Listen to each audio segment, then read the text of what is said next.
اب اس پہ ہم سب کو غور کرنا چاہیے کہ اپنے جسم سے، اپنے گھر والوں سے، دوسرے تمام لوگوں سے صحیح تعلق رکھنے کے لیے ہم سب کو ہر قدم پر علم کی روشنی درکار ہے۔ قدم قدم پر ہم کو یہ معلوم ہونے کی ضرورت ہے کہ صحیح کیا ہے اور غلط کیا ہے، حق کیا ہے اور باطل کیا ہے، انصاف کیا ہے اور ظلم کیا ہے، کس کا حق آپ پر کتنا ہے اور کس پر آپ کا حق کتنا ہے، کسی چیز میں حقیقی فائدہ ہے اور کس چیز میں حقیقی نقصان ہے۔ یہ علم اگر آپ خود اپنے نفس کے پاس تلاش کریں گے تو وہاں سے تو نہیں ملے گا۔ اس لیے نفس تو خود جاہل ہے، اس کے پاس خواہشات کے سوا اور کچھ بھی نہیں ہے۔ وہ تو کہے گا شراب پیو، میوزک والے محفلوں میں جاؤ، ناچو، گپے شپے لگاؤ، ڈائننگ ٹیبل پہ بیٹھ کے ناشتہ ہو گیا تو اس پہ بیٹھ کے دنیا کی باتیں کرو، نہ کوئی تلاوت، نہ پانچ، نہ ایک رکو، نہ کچھ غور و فکر، نہ کچھ بس اس طرح، نہ کسی کے لیے باغ دوڑ، نہ مریض کے لیے کوئی باغ دوڑ، نہ کسی کے ومال عہد عنده من نعمت تجزی الا ابتغاء وجه رب الاعلی، نہ کسی کا کمر پکڑو، نہ کسی کا بوجھ اٹھاؤ، نہ اس کے بوجھ اس کے سر پہ رکھ کے شکریہ کا طرف منہ بھی نہ موڑو، بس آگے چلتے جاؤ۔ اس طرح تو کبھی بھی نہیں بڑھو گے۔ وہ تو کہے گا کہ میوزک میں جاؤ، یہ کرو، یہ کرو، یہ کرو، اور شراب اور زنا اور اس طرح سارے حرام کاموں میں لگے رہو، غیبت اور گپے اور شپے اور یہ، کیونکہ اس میں بڑا مزہ ہے۔ وہ تو کہے گا خواہش، نفس کہے گا کہ سب کا حق مار کے کھاؤ اور اپنے آپ کو خوش رکھو، کسی کو اپنا حق نہ دو، کہ اس میں فائدہ ہی فائدہ ہے۔ لے لیا سب کچھ اور دے دیا اور دیا کچھ بھی نہیں۔ وہ تو کہے گا کہ سب سے اپنا مطلب نکالو اور کسی کے کچھ کام نہ ہو، اسی میں نفع ہے، آسائشیں ہیں۔ ایسے جاہل کے ہاتھ میں جب آپ اپنے آپ کو دے دیں گے تو آپ کو نیچے کی طرف لے جائے گا، یہاں تک کہ آپ انتہا درجے کے خود غرض، بد نفس اور بدکار ہو جائیں گے اور آپ کی دنیا اور دین دونوں خراب کر دیں گے۔ دوسری صورت یہ ہے کہ اپنے نفس کے بجائے اپنے ہی جیسے انسانوں پر بھروسہ آپ کریں گے اور اپنی باغیں ان کے ہاتھ میں دیں گے کہ جدھر وہ تم کو چاہے گا ادھر لے جائے۔ اس صورت میں یہ خطرہ بھی ہے کہ خود غرض آدمی کہیں آپ کو اپنی خواہش کا غلام نہ بنا لے، یا ایک جاہل آدمی بیچارہ خود بھی اندھیرے میں ہے اور وہ آپ کو بھی اندھیرے میں کر دے، گمراہ کر دے۔ ایک ظالم آپ کو اپنا ہی ہتھیار نہ بنائے اور دوسروں پر ظلم کرنے کے لیے آپ کو استعمال نہ کرے، اور وہ ظالم جو ہے خود بھی مطلب آپ کو پھر اپنے ہاتھ سے ہتھیار کی طرح استعمال کریں گے، آپ کو ظالم بنائیں گے۔ یہاں بھی آپ کو علم کی وہ روشنی نہیں مل سکتی جو آپ کو صحیح اور غلط کی تمیز بتا سکتی ہو اور دنیا کی اس زندگی میں ٹھیک ٹھیک راستے پر چلا سکے۔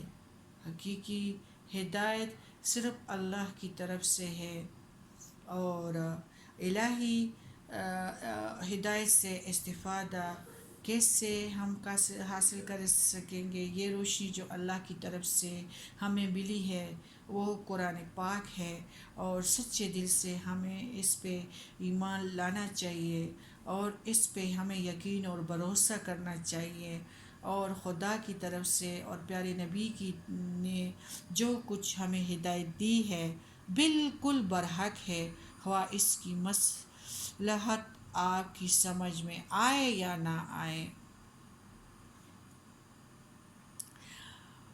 فقط زبان سے آمنا و صدقنا نہ کہیے، بلکہ اس پر یہ بھی عمل بھی کرے، اور اس بات سے ہمیں روکا گیا ہے کہ اس سے پرہیز کرنے کا زبانی اقرار ہی نہ کرے بلکہ اپنے اعمال سے بھی پرہیز کرے۔ ہمارے رب العالمین فرماتے ہیں وَأَطِیعُوا اللَّهَ وَأَطِیعُوا الرَّسُولَ، سورہ مائدہ 92 میری اطاعت کرو اور میرے پیارے نبی کی اطاعت کرو. وَإِن تُطِيعُوهُ تَهْتَدُوا. النور، سورہ نور،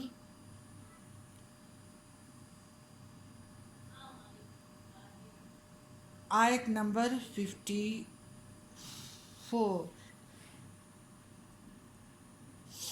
اگر میری رسول کی اطاعت کرو گے تب بھی تم کو ہدایت ملے گی.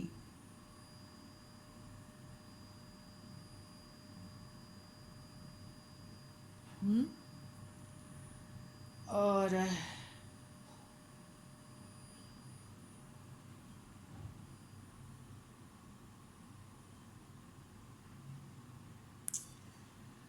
فَلْيَحْذَرِ الَّذِينَ يُخَالِفُونَ عَنْ أَمْرِهِ أَنْ تُصِيبَهُمْ فِتْنَةٌ. 63 وہ لوگ جو ہمارے پیارے نبی کے حکم کی خلاف ورزی کرتے ہیں ان کو ڈرنا چاہیے کہ کہیں وہ کسی آفت میں نہ پڑ جائیں. صرف اللہ، دیکھو بار بار میں آپ لوگوں کو یہ بات کہتی ہوں کہ صرف اللہ کا تابعداری اور پیارے نبی کی اطاعت کرنی چاہیے. اس کا مطلب آپ یہ نہ سمجھ لیں کہ آپ کو کسی آدمی کی بات ماننی ہی نہیں چاہیے.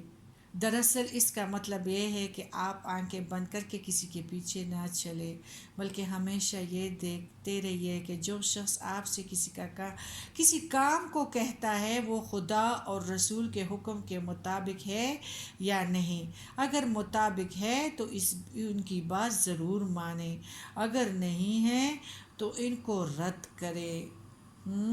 دراصل اللہ اور اس کے رسول ہی کی اطاعت ہونی چاہیے. اگر وہ حکم خدا اور رسول کے خلاف کہتا ہے تو اس کی بات اس کے منہ پر دے ماریے، خواہ وہ کوئی بھی ہو، کیونکہ آپ کے لیے اللہ اور پیارے نبی کے سوا کسی کے حکم کے اطاعت جائز نہیں ہے. ضرورت جس بات کی ہے وہ یہ ہے کہ آپ انسانوں کے پیچھے آنکھیں بند کر کے نہ چلے. جیسا کہ میں نے ابھی آپ سے یہی کہا ہے کہ دیکھیے وہ قرآن اور حدیث کے مطابق چلا رہے ہیں یا نہیں. ویسے خواہ مخواہ دمبے یا بکرے یا بیل کی طرح کسائی کی دکان پہ نہ جائے کہ وہ خچ اور جانوروں کی طرف آپ صرف آواز سنتے ہو، خدا کرے وہ آپ کو کسی خانی لے کے جائے ادھر آپ کو ذبح کرے، بلکہ انسان بن کے قرآن پاک کا روشنی ٹارچ اپنے ہاتھ پہ لے کے اور سیدھا اپنی زندگی کو روشن کرے، اپنے فانی گھروں کو بھی روشن کرے، اپنے ابدی گھروں کو بھی روشن کرے اور اپنے لیے دونوں جہانوں کے آسائشیں لے لے.